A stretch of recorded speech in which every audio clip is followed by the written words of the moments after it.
ॐ भूर्भुवः स्वः तत्सवितुर्वरेण्यं भर्गो देवस्य धीमहि धियो यो नः प्रचोदयात्।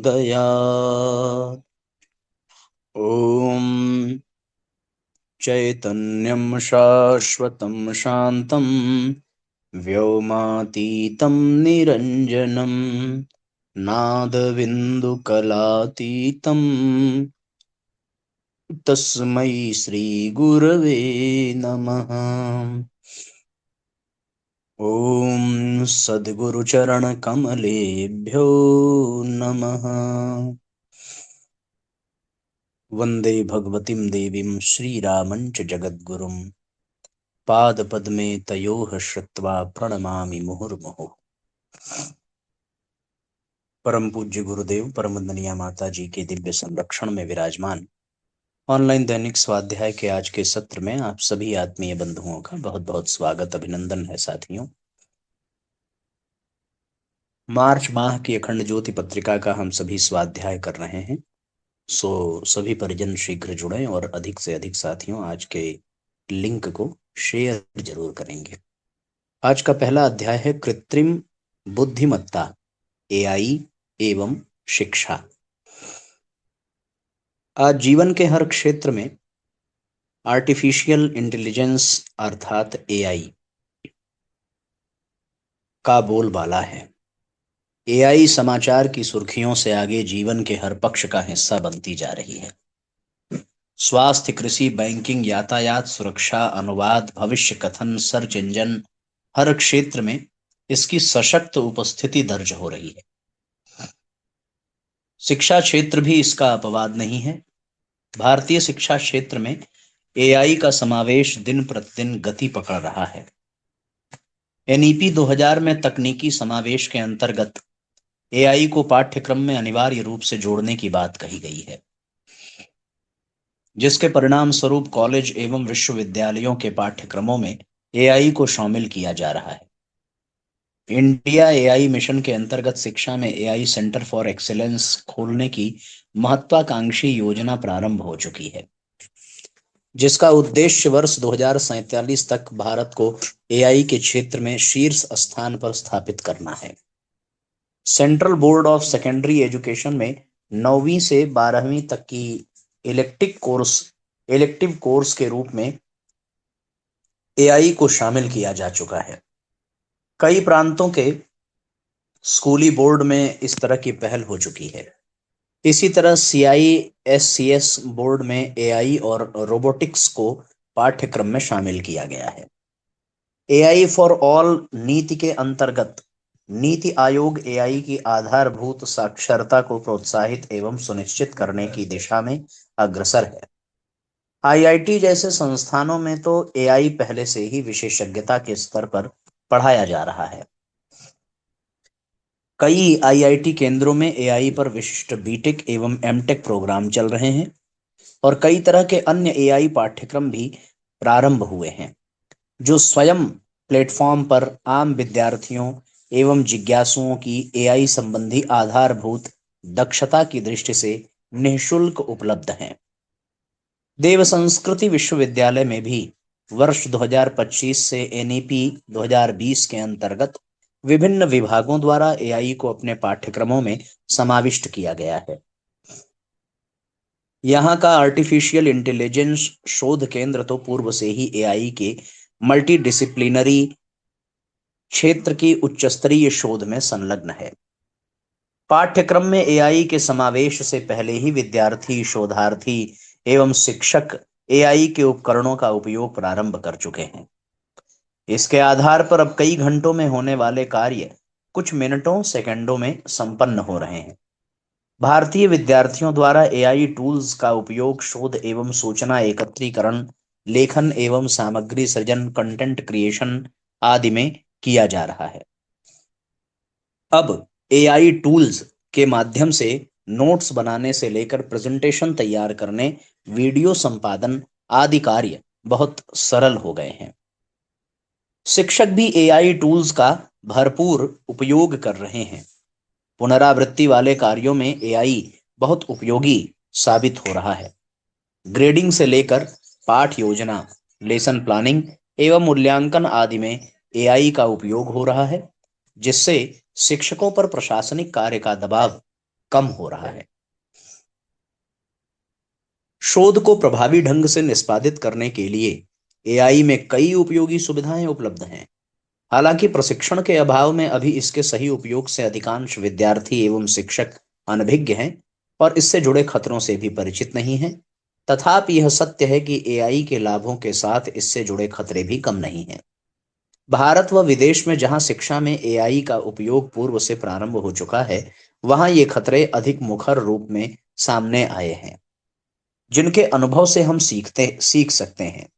The centre for teacher accreditation में 5,000 से अधिक शिक्षकों व हितधारकों के सर्वेक्षण के आधार पर कुछ तथ्य उभर कर सामने आए हैं, जो भारतीय शिक्षा के क्षेत्र में एआई के संदर्भ में महत्वपूर्ण प्रकाश डालते हैं। सर्वेक्षण के अनुसार भारत में 70% से अधिक शिक्षक किसी न किसी रूप में एआई टूल्स का उपयोग कर रहे हैं।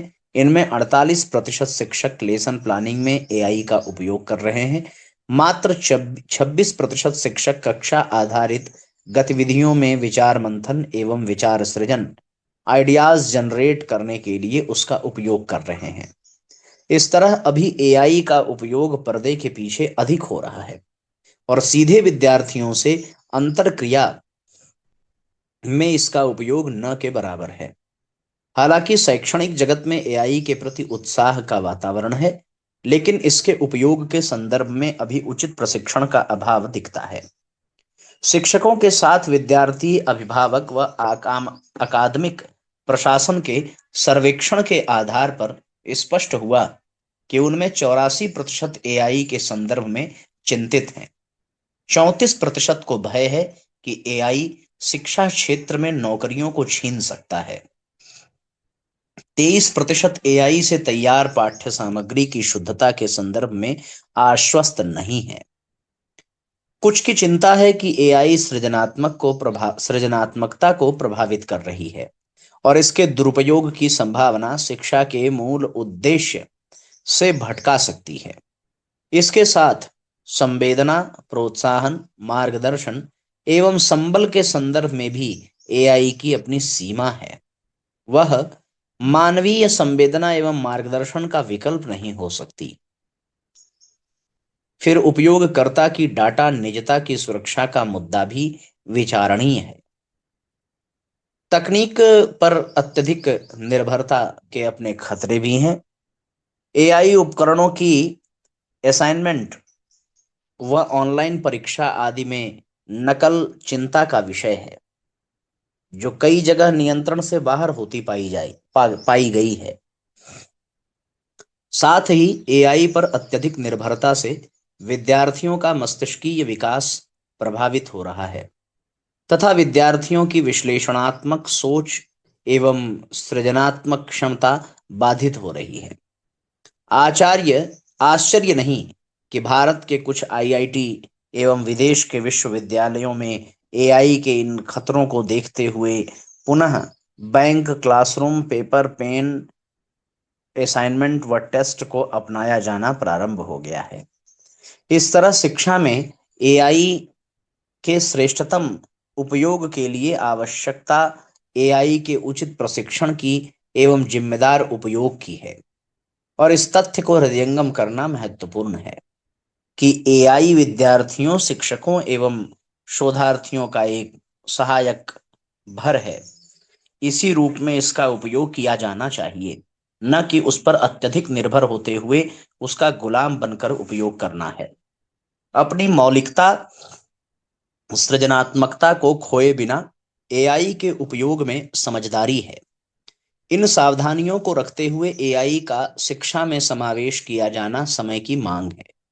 आखिर विद्यार्थियों को उस पेशेवर जगत के लिए तैयार किया जाना है जहां एआई पहले से ही व्यवसाय का हिस्सा बन चुका है। इस तरीके से साथियों, आर्टिफिशियल इंटेलिजेंस अगर वरदान है तो एक बहुत बड़ा खतरा भी है। सब कुछ व्यक्ति एआई से ही करेगा तो अपने मस्तिष्क की क्षमता को गंवा बैठेगा, खो बैठेगा। मस्तिष्क जब सोचेगा नहीं, मस्तिष्क जब चिंतन नहीं करेगा, तो स्वाभाविक है मस्तिष्क की क्षमता दिन प्रतिदिन घटती ही चली जाएगी और मस्तिष्क बिगड़ता जाएगा। इसलिए टोटल साइंस पर, एआई पर, मोबाइल पर डिपेंड रहने वाले बच्चों का जो मेंटल हेल्थ है वो बहुत अच्छा नहीं माना जाता है। दूसरा, एआई ये एक वैज्ञानिक उपकरण के सिद्धांतों पर चलने वाला क्रम है। इसमें संवेदना नहीं है, इसमें सहानुभूति नहीं है, इसमें कोई इमोशन नहीं है, कोई फीलिंग नहीं है। सो गलत मार्ग पर भी एआई हमें उतनी ही मुस्तैदी से मार्गदर्शन करेगा जितनी मुस्तैदी से सही मार्ग पर। तो सही मार्ग का जीवन में अनुसरण कम ही लोग कर पाते हैं, क्योंकि मनुष्य की स्वाभाविक वृत्ति नीचे की ओर है। मन सदैव बुराइयों की ओर ही भागता है, और ऐसे में एआई का सपोर्ट मिल जाए तो उसकी गति 1000 गुना बढ़ जाएगी। इसलिए साथियों, हम अपने मस्तिष्क पर ही निर्भर रहें। पहले के, आज भी मुझे याद है कि हम लोग जब छोटे छोटे थे, सब्जी खरीदने जाते थे, राशन खरीदने जाते थे, कितना पैसा हुआ, और छोटे छोटे सामग्रियों के मूल्यों को जोड़ जोड़ करके बड़ा बड़ा हिसाब दुकानदार मौखिक कर दिया करते थे, और अक्षरशः एक भी जो है त्रुटि उनसे नहीं होती थी। पर आज के जितने भी अधिकतम दुकानदार हैं, वे सब लोग कैलकुलेटर का सहारा ले रहे हैं। तो कैलकुलेटर का सहारा ले रहे हैं, उनका काम तो हो रहा है, पर उनके मस्तिष्क की क्षमता, गुणागणित करने की क्षमता घट रही है। अब आज के बच्चों को शायद ही किसी को 20 तक का पहाड़ा पूछा जाए और याद हो, नहीं याद होगा। इसलिए क्योंकि उनको एआई के माध्यम से छोटे छोटे ट्रिक्स मिल रहे हैं, और उसकी वजह से उनकी क्षमता घट रही है। बस इतनी सी बात है। अब अगला अध्याय है साथियों, गायत्री महामंत्र की साधना से जुड़े आधारभूत तत्व। गायत्री महामंत्र भारतीय संस्कृति का नवनीत है। इसमें निहित विशेषताओं के कारण ही मां गायत्री को वेद माता कहा गया है। गायत्री मंत्र के 3 चरण और एक शीर्ष मिलने से 4 विभाग बनते हैं। एक एक विभाग में एक वेद का सार समाहित है। इस तरह गायत्री के 4 चरणों में वेद का सार तत्व सन्निहित है, और इसलिए इसे संसार का सबसे छोटा धर्मशास्त्र भी कह सकते हैं। श्रीमद् भगवत गीता में भगवान श्री कृष्ण गायत्री के विषय में कहते हैं, गायत्री छंद सावहम, अर्थात छंदों में गायत्री मैं स्वयं हूं। गायत्री महामंत्र की फलश्रुति आयु, प्राण, प्रजा, पशु कीर्ति, धन संपदा, ब्रह्म वर्चस्व और मोक्ष, मुक्ति के रूप में वर्णित है। लेकिन गायत्री मंत्र के मात्र अक्षर याद करने या दोहराने भर से काम चलने वाला नहीं। इसमें निहित तत्व ज्ञान पर भी गहरी दृष्टि डालनी होगी। इसे हृदयंगम करना होगा और जीवनचर्या में इसके सार तत्व को समाविष्ट करना होगा, जिससे मलिनता का निराकरण हो सके और इससे जुड़ी गरिमा का अनुभव हो सके। गायत्री मंत्र का प्रथम चरण ओम भूर्भुवः स्वः, ईश्वर की सर्वव्यापकता और ईश्वर की सर्वव्यापकता को इंगित करता है।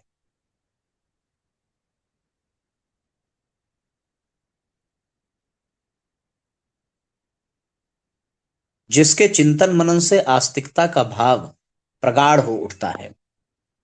दूसरा है तत्सवितुर्वरेण्यम, सवितः अर्थात ईश्वर के स्वप्रकाशित स्वरूप का उदीयमान स्वर्णिम सूर्य रूप में वर्ण करने का भाव। और तीसरा है भर्गो देवस्य धीमहि, जिसमें भर्ग सूर्य के तेज, मन्यु व शौर्य साहस का प्रतीक है। एक गायत्री साधक अनीति, अत्याचार व अवांछनीयता से समझौता नहीं कर सकता, इनके आगे सिर नहीं झुका सकता। इसे असुरता के विरुद्ध विवेक की प्रतिक्रिया के रूप में भी देखा समझा जा सकता है। देवश्य देवत्व को देने का, शालीनता को अपनाते हुए उदार चेता बने रहने का प्रतीक है। धीमहि देवत्व के अनुरूप व्यक्तित्व में गौरव गरिमा को धारण करने का भाव है, जो व्यक्ति को किसी से कुछ मांगने व किसी भी तरह की संकीर्णता व ओछेपन को अपनाने में संकोच का भाव देता है। धियो यो नः प्रचोदयात्, सबके लिए सद्बुद्धि की प्रार्थना, स्वयं के साथ भी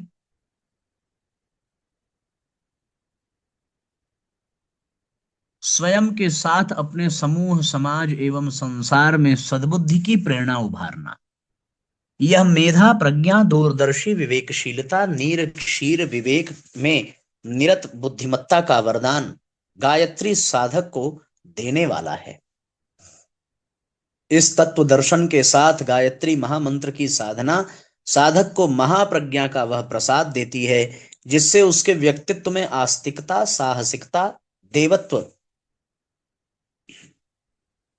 की पक्षधर शालीनता एवं आदर्शवादिता ओतप्रोत हो उठती है और निरंतर उनके अनुपात में वृद्धि होती है। इस आस्था को अपनाने के उपरांत उस संकीर्णता, कृपणता, स्वार्थपरता की व्यक्तित्व में गुंजाइश नहीं रह जाती, जो दूसरों के अधिकारों का हनन कर अनुचित स्तर का लाभ बटोरने की कुचेष्टा कर सके या अपराधी आतताई कहलाने का पतन पराभव अपना सके। शिखा और सूत्र गायत्री साधना से जुड़े दो पावन प्रतीक हैं, जिन्हें हर गायत्री साधक को धारण करना चाहिए। दीक्षा के समय सिर पर गायत्री का ध्वजारोहण शिखा के रूप में किया जाता है और सूत्र अर्थात यज्ञोपवीत, इसका धारण नर पशु से नर रूपी नारायण यज्ञोपवीत नर रूपी नारायण के जीवन में प्रवेश कराता है। उसका धारण नर पशु से नर रूपी नारायण के जीवन में प्रवेश कराता है। दीक्षा के उपरांत व्यक्ति द्विज कहलाता है। द्विज अर्थात जीवनचर्या को आदर्शों के अनुशासन में बांधना। यह मानवीय गरिमा के अनुरूप परिष्कृत जीवन जीने का संकल्प है।